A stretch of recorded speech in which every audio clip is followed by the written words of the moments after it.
All right, Shalom. First and foremost, I want to give all praises, honor, and glory to Yahweh, Bahashem, Yahweh Shai, Bahashem, Rakak Kodash. Double honors to the apostles, bishops, and elders of Great Millstone who teach and rule well. Peace, love, and salutations to the Akim that's out there laboring, that's up the hopeful elect, that's doing this work in truth and sincerity. And I want to speak about this video that I had uploaded, and pretty much I received a copyright warning. Now, this one is pretty peculiar because this is not a copyright warning or strike with music being played. It was basically a visibility restriction on the video. Now, what I did was when I actually did play footage of the video was actually on mute. But I was pretty much bringing out the spiritual aspect of the video. And like I said, these top elites and these record executives, a lot of them are trying to pretty much cover up this truth, so to speak, or pretty much not bring out certain things that can be edifying, so to speak. Now, this particular video, okay, is partially blocked. Now, it's blocked in two different territories, okay? Now, this video is blocked in the United Kingdom and in Ireland, all right? For some reason that these videos are. I pretty much know why, and this is the reason why I'm doing this video. This is a very spiritual video. Pretty much this was a video that I had uploaded concerning Parliament Funkadelic, and pretty much of the live show that they have done pretty much back in the 70s. And pretty much the visual part of the copyright strike was a chariot, or the mothership, so to speak, landing on the stage. Okay? And that's pretty much all that was really shown in the video. And I pretty much put it on mute and actually played the video. And I played maybe about 2 minutes or so of it. Okay, so this is the reason why this was pretty much blocked. But I want to focus on the territories where the video was actually blocked. The United Kingdom and in Ireland. And, we are scattered throughout the four corners of the earth. Okay, us Israelites, and pretty much there are a lot of Israelites in the United Kingdom and of Ireland, okay, that pretty much were, pretty much in those lands that pretty much look like the other nations, so to speak. Now, I'm not speaking about the Jakes that are there. Normally a lot of them that are coming from west coast of Africa, a lot of them are coming from Jamaica that are in the United Kingdom. But I'm speaking about a lot of these people that may look like the other nations, chiefly Edomites, so to speak. Now, there was a time in American music, all right, in the 80s, where they pretty much had a term called the Second British Invasion. Now, let's focus on that real quick, okay? All right? This was called the Second British Invasion, all right? And this was not an invasion of a physical or of war. This was a musical invasion, okay? The first invasion happened pretty much in the 60s with the arrival of the Beatles. Okay, the Beatles pretty much took the world, took America by storm. Pretty much, and now 20 years later, okay, in the 80s, you had what is coined the Second British Invasion. Now, let's read a little bit of this real quick, okay? Second British Invasion was a sharp increase in the popularity of British synth pop and new pop artists in the U.S. It began in the summer of 1982, peaked in 83, and continued throughout much of the 80s. MTV began in 1981. Its popularity was the main catalyst for the Second British Invasion, according to Rolling Stone. British acts brought a revolution in sound and style to the U.S.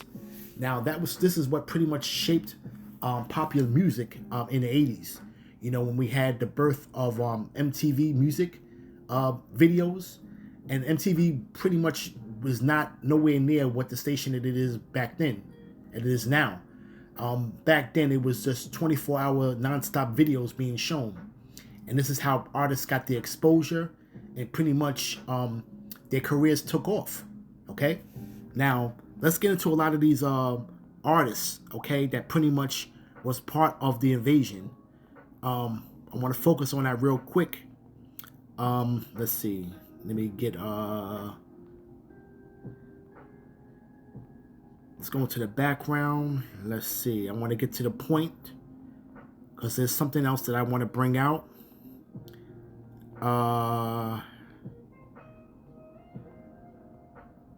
Let's see. Reaction. Bear with me real quick.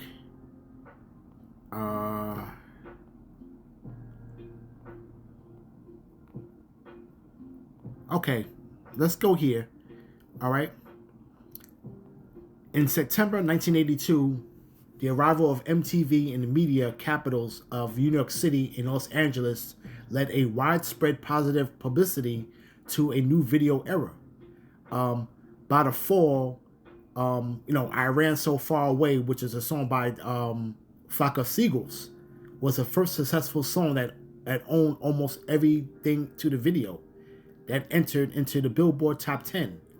Duran Duran's glossy videos would become this to symbolize the power of MTV. Billy Idol became the MTV staple with 1983's White Wedding and 1984's Eyes Without a Face. His second studio album, Rebel Yell, in 1983 sold more than 2 million copies. But I want to focus on a lot of these artists that was pretty much part of that British invasion. You had the likes of Robert Palmer, pretty much Stand Up Ballet, which they came out with a lot of hits. The group ABC, Bamarama, the Culture Club, and a lot of these artists, pretty much, I believe a lot of them are Israelites that were in that era, that time of the Pacific and British invasion. A lot of them pretty much idolized Motown, so to speak. A lot of their influence came from Motown. Okay, when you talk about Phil Collins with Genesis, a lot of these groups that came out and pretty much gained their popularity on American soil. Now, pretty much, I don't have the list here. Okay, you have the Eurythmics. Annie Lennox. I pretty much think she's a Jake. Of course, Simple Minds. Let's go back real quick. But I want to get to the point of this video, and I want to focus on a group called The Police. Okay, now The Police pretty much came out with a song in 1983 called "Wrapped Around Your Finger," and the group was led by Sting, which I actually think is a Jake. And he has a lot of musical credits to his belt. And also there was an incident where P. Diddy pretty much has to pay Sting, I believe, the sum of I think $5,000 a day for life for copyright infringement on the song "Every Breath You Take," which Diddy did in tribute to Biggie. Okay. All right, now, Sting has done a lot of work with a lot of R&B artists, though, but I want to focus on the lyrics to "Wrapped Around Your Finger," okay? All right? So the song pretty much starts out, and I'm going to just read it, and I'm going to go in the spirit, and then we're going to break this down. It says, "You consider me the young apprentice, caught between Scythia and Charybdis," okay? And those two are pretty much mythical Greek characters, so to speak. Okay, that pretty much will go into the story of Faust. Okay, and Faust was pretty much a character that pretty much sold his soul to the devil, so to speak. Okay, but we're gonna get more into this though. Okay, it says, "Hypnotized by you, if I should linger, staring at the ring around your finger." Okay, and this pretty much goes into the musical industry, so to speak. Okay, where a lot of these artists come in and they want the fame and fortune, and they end up pretty much selling their soul to the devil, so to speak. Okay, you see, and they pretty much are getting, you know, insights on a lot of things that are done behind the scenes, so to speak. Okay, but it says here, I have only come here seeking knowledge, things that they would not teach me of in college. I can see the destiny you sold, turn it into a shining band of gold.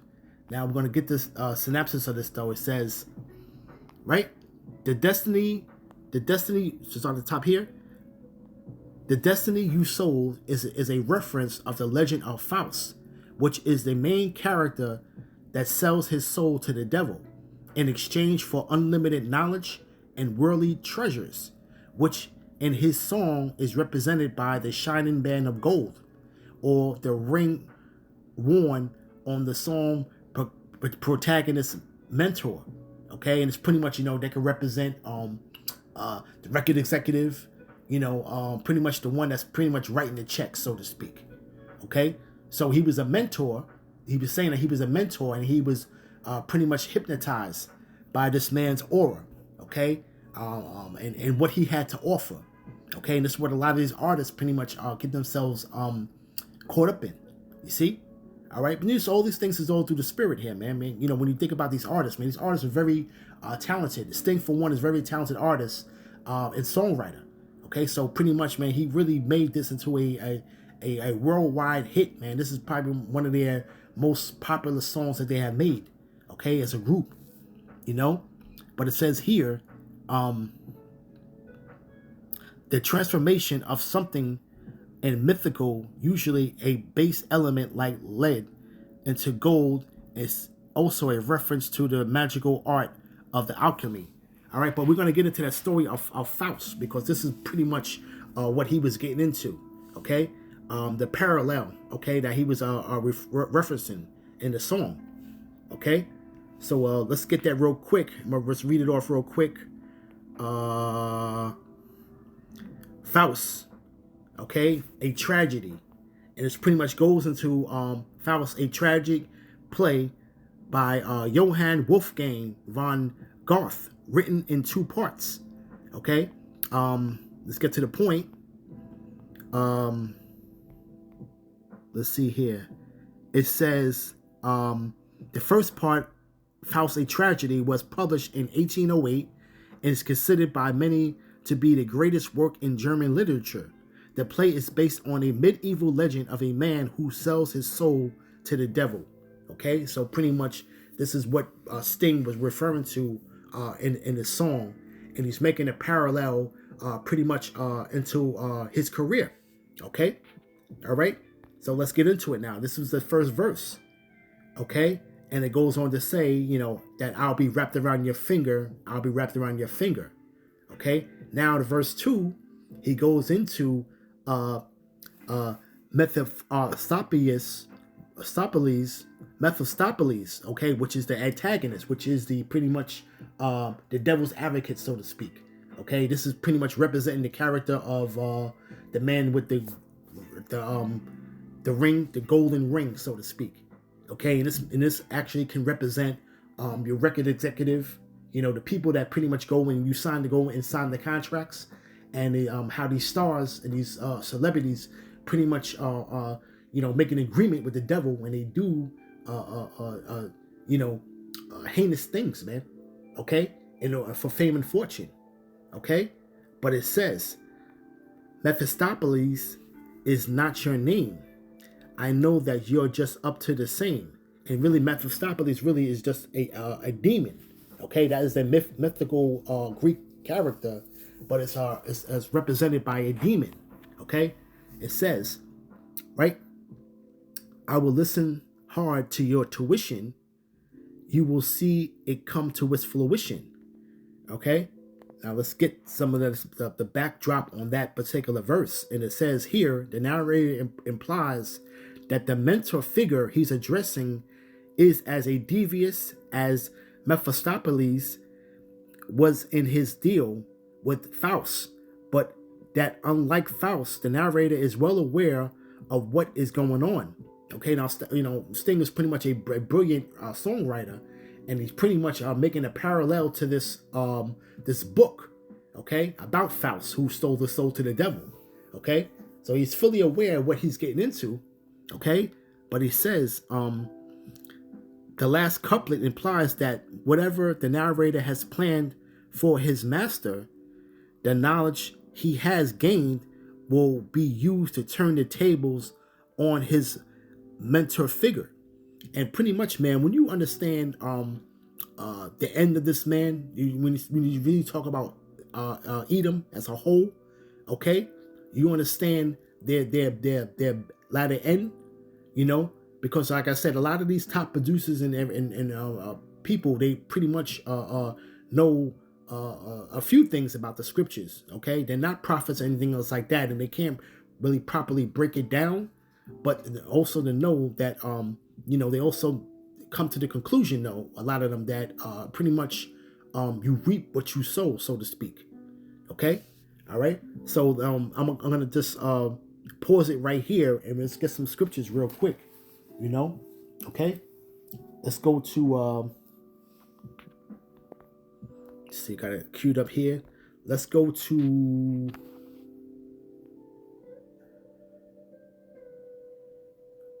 Mark real quick. Mark 8, verse 35. And it says, "For whosoever will save his life shall lose it. But whosoever shall lose his life for my name's sake in the Gospels, the same shall be saved." And this is only going to be for a remnant at the end of the day, okay? And I'm not saying that these artists that pretty much are, they pretty much bring a lot of spiritual aspects out in their music. And this is basically what I've been pointing out with this video here and another previous video that I've done, okay? All right? But it pretty much says that, but you have people here that are pretty much going to, save their life, basically in the forms of folding, okay? Ultimately to the MOTB. That's a form of saving your life. Meaning that, if you make a deal with this devil, pretty much, you take that man's mark, okay? All right? You're going to lose your life, man. Okay? All right? And it's going to be utter destruction. You see? But it says, "Whosoever shall lose his life for my name's sake," you lose yourself in this world, pretty much, man. Okay? Detach yourself from this world. Okay? Because while you're doing it for your own salvation, okay? All right? We got to work out our own salvation with fear and trembling. You see? Okay? But we're doing it for the elect, for the hopeful elect, are doing it for the gospel, man. Okay? Defenders of the gospel, pretty much. Okay? But here's the point here. It says, verse 36, "For what shall it profit a man if he shall gain the whole world and lose his own soul?" Okay? So pretty much, man, what is this man, what shall he gain? Or what shall a man give in exchange for his soul? Okay? So this is pretty much the dilemma, okay, that Sting pretty much wrote about. Okay? All right? In the lyrics in that song. Okay? You see? And it says, "Whosoever therefore shall be ashamed of me and of my words in this adulterous and sinful generation, of him shall the Son of Man be ashamed when he cometh in the glory of his Father with his holy angels." And pretty much, man, the Lord's pretty much about to make his return, man. Okay? All right? But we're going to get back to this, the lyrics of this real quick, okay? Because there's some things here that there's a twist into the story here, okay? But it says pretty much, okay? It says, again, the chorus, "I'll be wrapped around your finger. I'll be wrapped around your finger." Okay? Now verse 3 goes, "Devil in the deep blue sea behind me. Vanish in the air, you'll never find me. I will turn your face to alabaster when you find your servant is your master." Okay? This is very spiritual right here in itself, man. Okay? And pretty much, this right here, pretty much, hey, when you talk about the devil in the deep blue sea behind me, we can pull some scriptures up here. You see here? Okay? All right? For one, let's get what it says here. Okay? Let's go with "vanish in the air, you never find me." Okay? Uh, let's go with First Thessalonians. All right, chapter 4. Let's go down to verse.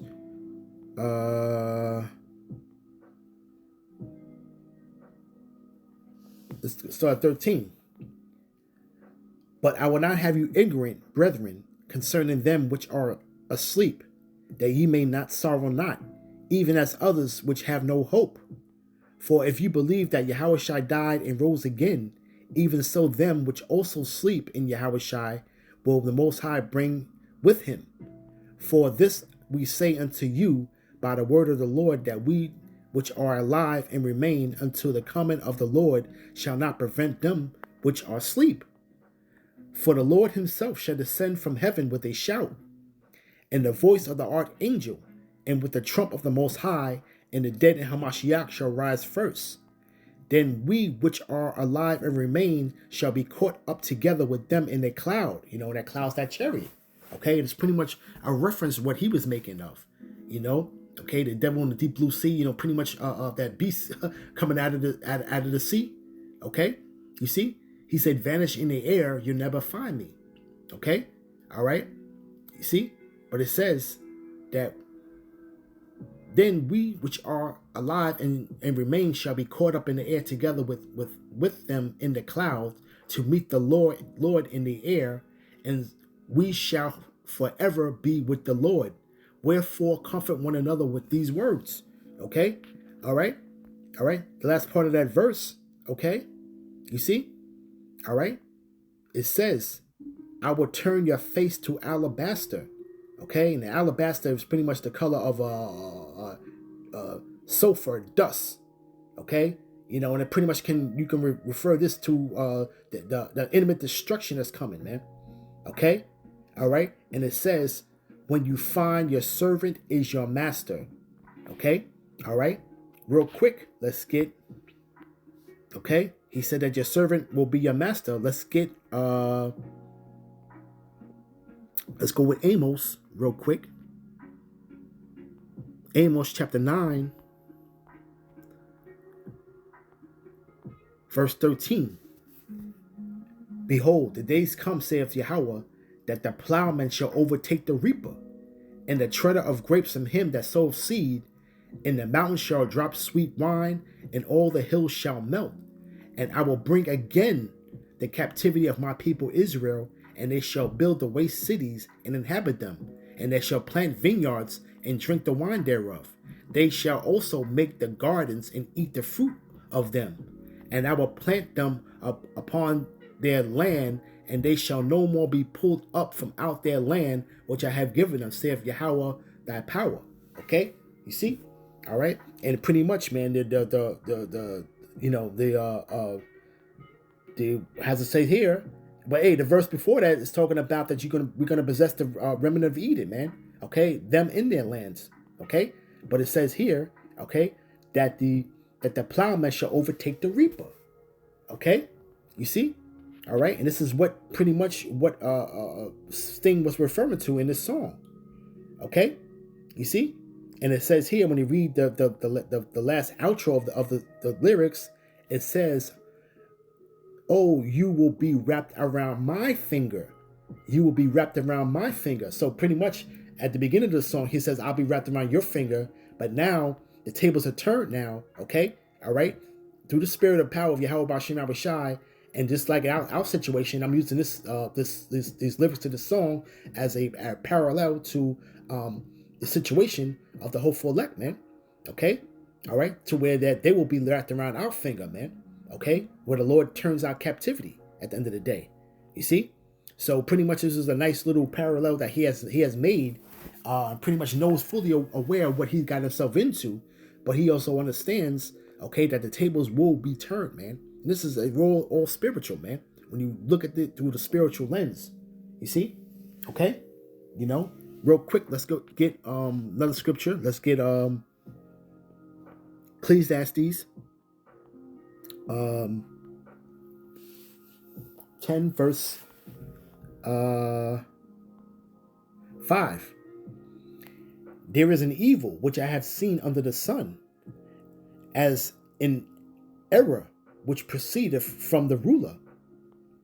Folly is set in great dignity, and the rich sit in a low place. And do not the rich sit in a low place through the spirit and power of Yahweh B'Shem Abishai? Okay? You see? It says, I have seen servants upon horses. Okay? And the horses pretty much represent power, man. Okay?